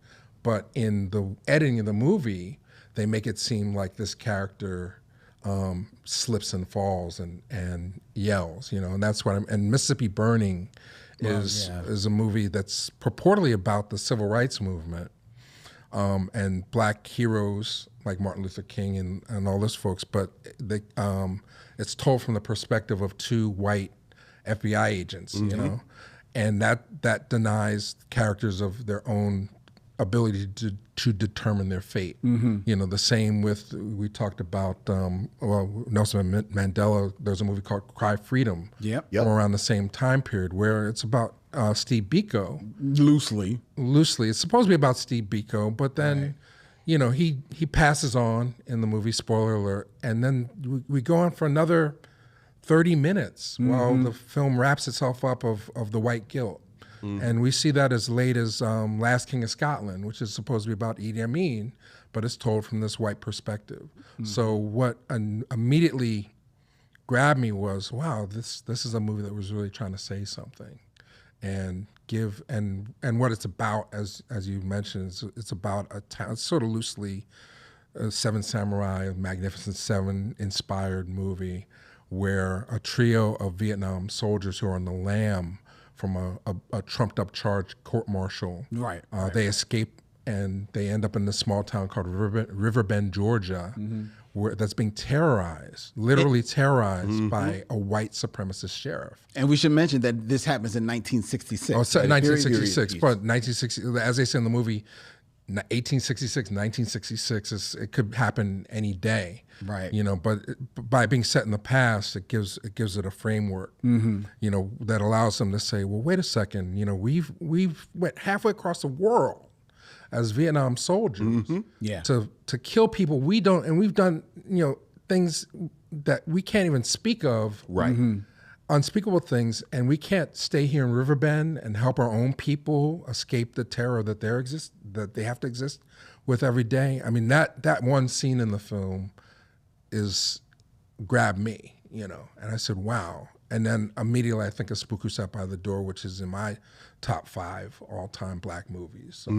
So, that's why I care about the movie. And anybody who sees it, it's got like 30,000 views on YouTube on our channel, leaves really positive comments, and it's just, you know, that's you know, I have a passion for this movie. Yes. I think it's kind of interesting that what I was digging on was that it being set in 1966, which is definitely right in the heart of the civil rights movement and everything like that, but it being called Riverbend because even still, right, with that, even though it's right in the heart of the civil rights movement, Riverbend, Georgia is almost in its own pocket universe. Right. Right. You know, like the people, like it almost seems like they're maybe unaware of what's happening outside of their town. They know what's happening. It's because it's so deep in the South, you know, like, you know, the movie opens up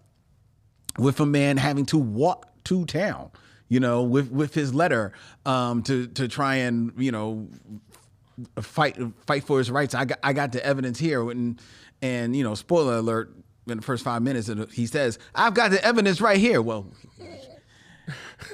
yeah, I don't think he's going to make it to the end of the movie. It's a B movie. I mean, I'm not. You know, like, you know, we talk about some Oscar winners. This is not going to win anybody's Oscar. Sure. No. You know, and I'm a crate digger also. Like, I love obscure stuff, right? So the opportunity to rescue and restore something that would otherwise be lost. I mean, that's like finding a Dilla record. Yeah. A Dilla sample that you didn't know existed before. You know, like, and we had a response when we showed in Texas. One of the people, he said, wow, I can't believe that in 2024, I would have the opportunity to see on a big screen a Steve James movie that I've never even heard of. Yeah, Right. how about Yeah. So, I mean, it's like, you know, there's some magic happening with this one. But, yeah, or the original title, just to be fair for Valerie Vance, who's watching, was Night of the Eagle, right? Because the group of people were the Eagles, right? Okay. And a lot of the stuff that didn't make it to the final cut was them bonding and stuff. So what they end up doing after the inciting incident, they escape to the town there, and they're enlisted to help them. They take all the men that are of age and they take them out into the woods for 2 weeks and train them. Right. That's You know, right. train them how to defend their community. And, you know, so they were the Eagles, and this was the Night of the Eagles. But when it came to make it a more commercial title, they chose Riverbend. Interesting. Yeah. What do you got to say about Riverbend, Vincent? Well, I will start with your observation about it being a B movie, and I actually was familiar with Steve James from the American Ninja domination films, those kind of that canon, you know, straight to video. And I think the two things that really stuck with me was how subversive the film ends up being. a good word. Because I do think you know, you look at the cover and it's Steve James and he's got his shirt open, it's people running with guns, and you know, as you said, it's a VHS, and you think you're going into this and you're going to get one of these kind of almost 80s version of a Grindhouse film. Or a Black Rambo. or even that. And it's to speak to the Rambo, like the two things that I thought were wonderful about how it subverts your expectations. As you said, this is 1990, made in 1989. So this is in the midst of a post-Rambo, Chuck Norris, those films, this sort of, 1989, Reagan has come to the end of 2 terms, we're going into Bush, that kind of American jingoism. And the two things that I thought were wonderful to that effect was, A, this was an American town. Like, we talk about this sheriff terrorizing everyone, which he is, but I like how the film makes you know that he is a part of a system. Like, this is not a lone actor. This is part of a system. B, at this point, again, I think First Blood, I looked it up real quick, came out in 82 or 83, but then you get to Rambo in 85, which then kind of churns out these super pro-American, but these kind of post-Vietnam superheroes. And Steve James, as you says, we did unspeakable things in Vietnam. We're not going to act like that here. So that it kind of pushes back against that part of it, which I thought was amazing. And then to your point, talking about it with the spook who sat by the door, I agree with you. I also think about the end of something like Watermelon Man, where I think it's one thing to show black rage and black outrage and black anger, but I think it's another thing to show black organization, and black discipline. And as you said, this is not this is not the 3 characters or even Steve James who's going to defeat the bad person by himself. No, he trains an army. Like, this is an army. This is an organization. These are people who have discipline. And it is not something that you necessarily expect from, like I joked about, he takes his sleeves off so that the guns are out, and it's 1990 and you're in the video store, and I love that. Like I love a film that zigs when you think it's going to zag. And in my mind, the B moviness of it, because like Steve James, I think, has a personality, but he's and the other actors in the film. But in my mind, that kind of makes it even more effective because you're not expecting it. Well, I think subversive is the key word. I think subversive is the key word. And one of the things also, like that I discovered after working with Valerie Vance, the widow of Sam Vance, the writer, and Sam Furstenberg, the director, is you have to put in the perspective that it wasn't just done like that. It took 8 years to develop. They were shopping the script for years, and then through interesting circumstances, they found an angel in Troy and Regina Dale. And so it has the optimism. And the Vances were like a power couple. Like Sam Vance worked for Paramount Pictures. He helped integrate Paramount's writing program, and worked on The New Odd Couple, and he worked on Rich Pryor movies, Some Kind of Hero, and The Brady Brides. So, he really was interested in being a part of the system. Their intention was that they were going to make a movie outside of Hollywood that still had mass appeal. Commercial appeal. They weren't trying to tear down things. And, coming from the 80s, I think a lot of black people, this is the Cosby era. We're still looking to integrate into the system. So it's a real nice tension when you watch this movie, because a lot of people in the audience are like, bloodbath, retribution, where are the tires and the gasoline, But the movie is like, no, we're not going to be as bad as this guy. We just need to draw attention to the problem. And it will solve itself in that way. Because at the end of the day, we have to live here after the credits roll. So it's a very delicate balance that the movie plays, and I give it up to the writer, Sam Vance, and the direction. Without Sam Furstenberg, the veteran of Canon Films, you wouldn't have the humble fight scenes. I mean, it's a lower budget, so you don't have rock. It's not missing in action, folks, but you get your money's worth as far as fight scenes and fight choreography. And Mike Shanks is another guy who did all the second unit and stunts and things like that. I got a chance to meet through this adventure that we're doing. So, what did you? It's interesting you say that about how it's the humble fight scenes, because you're right. You go into it thinking that it's going to be, especially because if you know Steve James as Kung Fu Joe, you're like, oh, that's Kung Fu Joe, right? But and he gets his Kung Fu on, but it's low key. It's barely there. It's like maybe 3 scenes. Very understated. Right. Very understated. And he actually plays it very understated.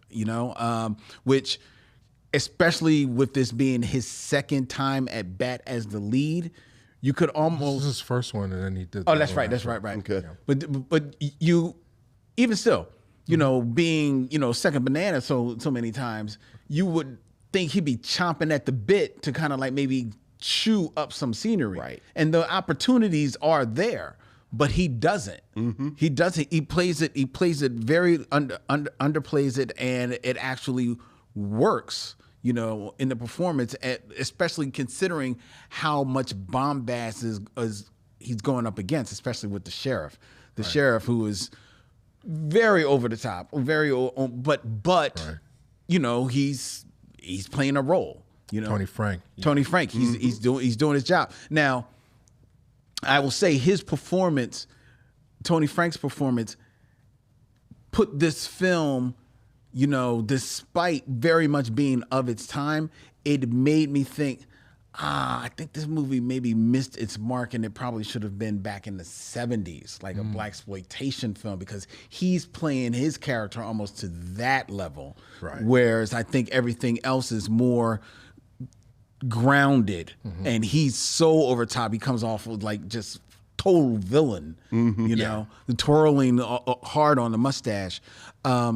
Well, he's the opposite of Boss Hogg from Dukes of Hazzard. Yeah. There's nothing that you can laugh about this guy. Right. Well, and they almost lampshaded in the film. There are moments where the white characters in the film are almost like, what is your deal?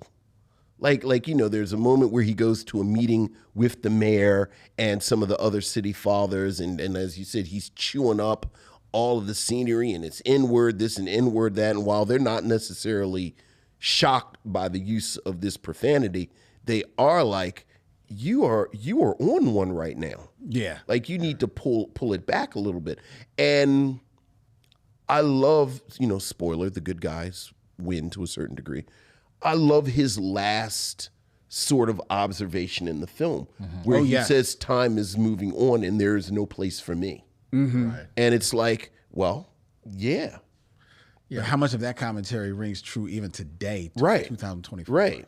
Yeah, well, I think that's what's interesting. Even though he's over the top, he's the most over the top performer in the film.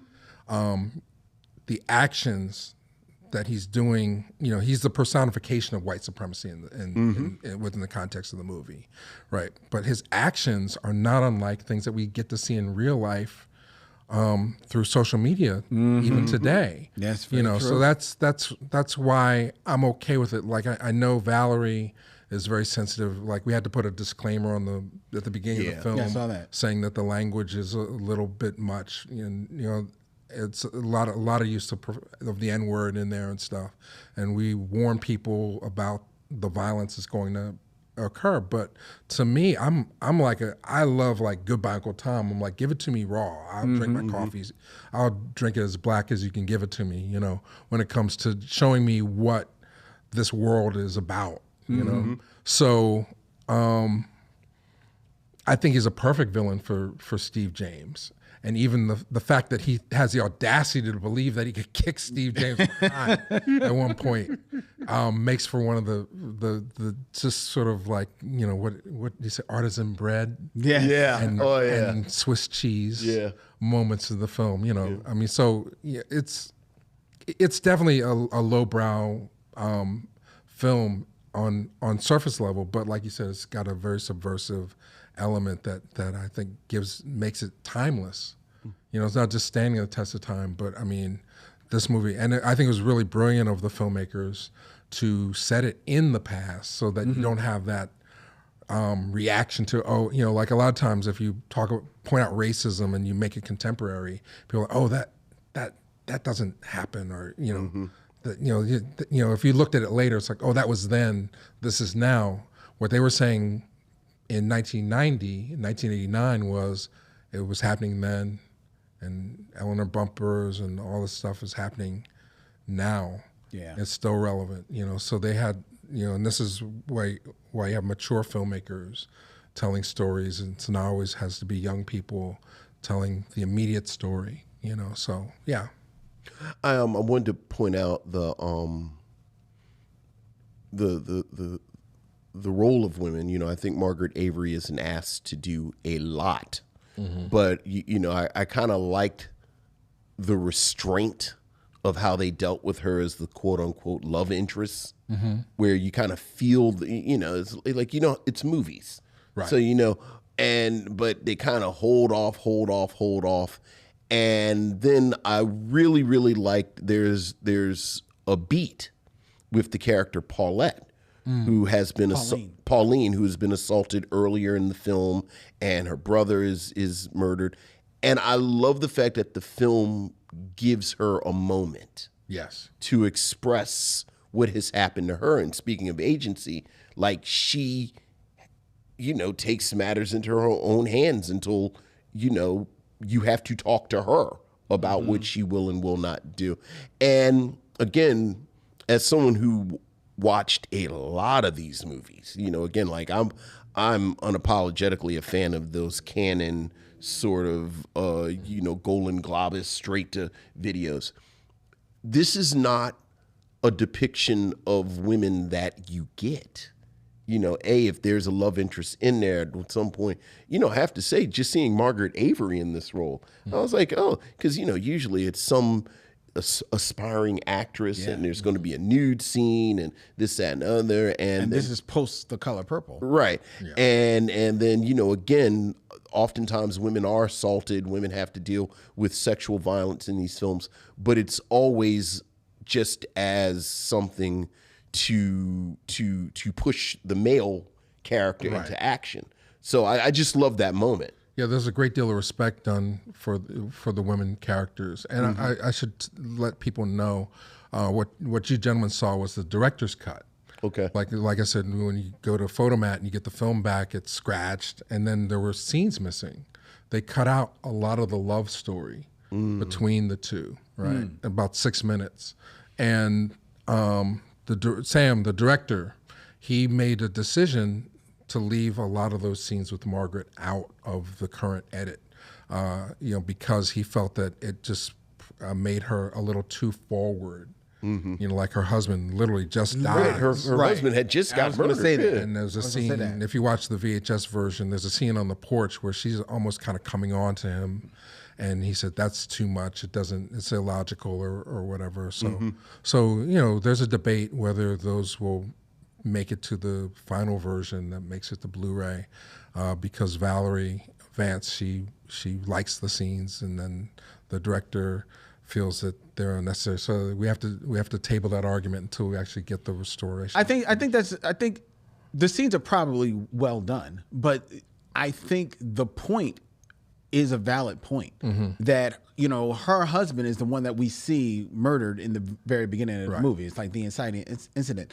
And this film takes place really, I think, over the course of what, 48, 72 hours? Well, about 2 weeks of training. Okay, oh, and I forgot about the 2 weeks. Well, it's still not a long stretch but of time. they get into the town the day after her husband's murder. Right. That's very clear. Yeah, so it's not like it's been a long, it's right in that, it's right there. Right, and it's not like her husband was like craven, and like her husband was actually a noble, brave man. Exactly. Yeah.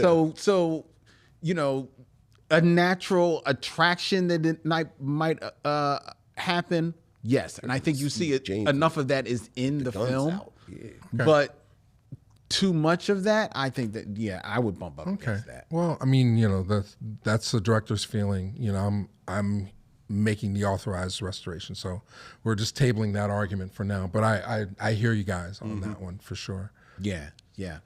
Well, we're lauding this film, but there's one thing, and there's really only one thing that I really bumped up against this film. Sure, you don't have to love it.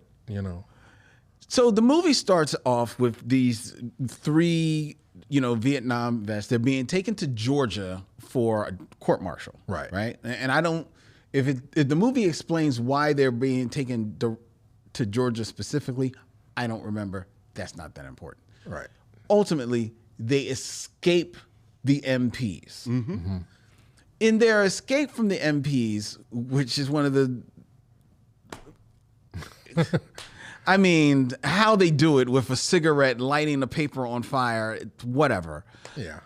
And then they beat up these 2 MPs who obviously borrowed their costumes.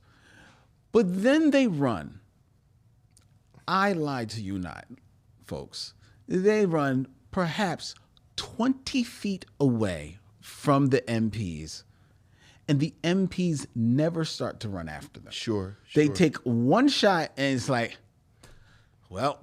In their defense, it was probably really hot. Well, I mean, then, James Bond does it humid. all the time. You don't question the opening sequence. Right. We're James just Bond trying- is jumping off of cliffs on skis, and then he's zooming down. These guys were running through a river, not quite at the bend yet, full of rocks, and they were maybe 20 feet away, and they did not give chase at all. really hot. Also, probably snakes. Yeah, it was hot that day. That was the only issue. I mean, you can tear it apart if you want. I mean, I don't know. I don't think anybody was attempting to make Shakespeare. I think they wanted to tell a story. No, yeah, and you go into it and you know what you're getting. So, Or you think you know what you're getting, and then you get something different. totally different. Yeah. Would I have maybe cast somebody different than Margaret Avery? Me myself, probably. Steve James, I liked he underplays things. Does he maybe underplay it a little bit much in some scenes? Yeah, to me. But ultimately, I get where he's going. You know, right. He's supposed to be like this fulcrum upon which everything is. The whole movie is revolving. So I'm fine with that. So ultimately, I come away with okay, and like we've just pointed out, the movie is trying to say something. Right. It's not trying to just fit into what's happening now. He's actually trying to say something. There is a message to be made, to be felt and learned from this film. And it's an audacious ending where it's not some big, kumbaya love scene. It's not him kissing Margaret Avery. Mm-hmm. It is these two, quote unquote, warring factions coming together. And, in the first step to dealing with their differences. Yeah. So that is very audacious, considering that it's set in 1966 and for even a 1990 film. And The Quiet is Kept, it is audacious for a film for 2024. So I appreciate what the movie is trying to do. Yeah. My understanding, and somebody can correct me if I'm wrong, but this may be the only starring role for Margaret Avery. And it definitely was the first opportunity she had to play a lead. Well, she's the female lead in The Fish That Saves Pittsburgh. But I mean, like to carry the romantic lead. Well, she's carrying the romantic lead with Dr. J. I mean, she has a bigger role in Which Way Is Up than in The Fish That Saved Pittsburgh. Like she's got a big role. I would have went to Which Way Is Up. Okay, well, I said, I'm with the Masters. So, but I mean, it was an opportunity for them both to have starring roles. Yeah, absolutely. Have their name above the title. Yeah. And which you would have thought she would have got more roles, opportunities than that coming off of The Color Purple. It's true. Racism. Yeah. But I think if I had discovered this movie when I was like 15, 17 years old, working at the video store, I probably would have dismissed it, like not enough action, boring, slow, whatever. But as an older person, and now after 2020, the death of George Floyd and the pandemic, I can see more clearly what they were trying to do and how rare it is that people take that opportunity when they are making a movie, a feature film, to try and say something that challenges a system. Right. And with Black people, it's about agency. So yeah. I agree. Like I said, you're talking about Black people having agency in a film. Like I said, I named it. As you mentioned, The Spook Who Sat by the Door, the end of Watermelon Man, where you see him actually training with other Black people, and now this. I very rarely, if ever, again, you always see. Again, Black outrage, Black sort of pushing back. And then certainly there's space for rage, right? Obviously. But there's something about organization, consistency, and discipline in your resistance that I think is by definition radical. I mean, you think about the actual history of the Black Panthers. Right. And that's really what upset people. Anybody can break stuff, but it's another thing to have again this in place. And I really admired the effort the film made to show that. Like you said, this is the text. We are going to train you for 2 weeks. Right. I am the major. This is the lieutenant. This is the sergeant. This is how this is going to work. Right. And then when the shit hits the fan, you see them have this training so that it is it's an army. So yeah, and shout out to Julius Tenen, who's now married to Viola Davis. He's in there. He's sort of like the Killmonger of the film. Is that who he is? Yes. That's Viola Davis's husband? Julius Tenen. Yeah, he was a stage actor in Texas. When they were making the film, they cast him. The only 2 actors from outside of Texas are Margaret Avery and Steve James. The rest of the cast is all Texas. All local, right? And Troy Dale, who was the executive producer of the film, he plays the kind-hearted white character who shakes hands at the end, and is the voice of reason, so to speak. Boy, that is funny because my wife was reading Viola Davis's book a couple of months ago, and then apparently Viola Davis says she prayed for a big old huckabuck country boy, and he's a big old huckabuck man. It's like, oh yeah, because I liked him. He's good. Yeah, I liked him. He gives the movie balance. Yeah, I liked him. With him. All right. So, would you recommend that people see Riverbend? No, I don't want them to see it. I want them to buy it. I want them. No, that's I want right. them to invest in the restoration of the film. No, that is right. When the time comes. I mean, we haven't announced yet. The process is very complicated. Having to go back and redo it, basically doing a second restoration, so that we can give people the best quality of this film possible. But if you just follow it, ReelBlack Renaissance on Instagram, all the updates will be there, and you'll have it for the next generation to be able to share and show. So that's. I want this movie to be seen as widely as possible by as many people as possible, but I also want it to maintain its collector's value, right? So if you have the VHS, it still has value. If you have the Blu-ray, it's going to increase in value because we're not going to make that many copies, So, invest in what I believe in really strongly. Hopefully you guys are believing it as well too. I appreciate you giving us the time to talk about Riverbend in this way, and then it just becomes a grassroots journey to restore this thing and get it seen in its best possible quality for generations to come. Well, there you go. So I would recommend that you see Riverbend, ladies and gentlemen, and you should buy it when it becomes available. Follow ReelBlack Renaissance on Instagram so you can find out when it is. And I will go ahead and complete that. And I absolutely recommend Riverbend. I think it's an interesting film. I think part of the conversation that we have a lot is a continuum of black film and how these films kind of fit together. And as I said, this is a really interesting moment in black film in 1989, 1990. And this really kind of adds to that conversation.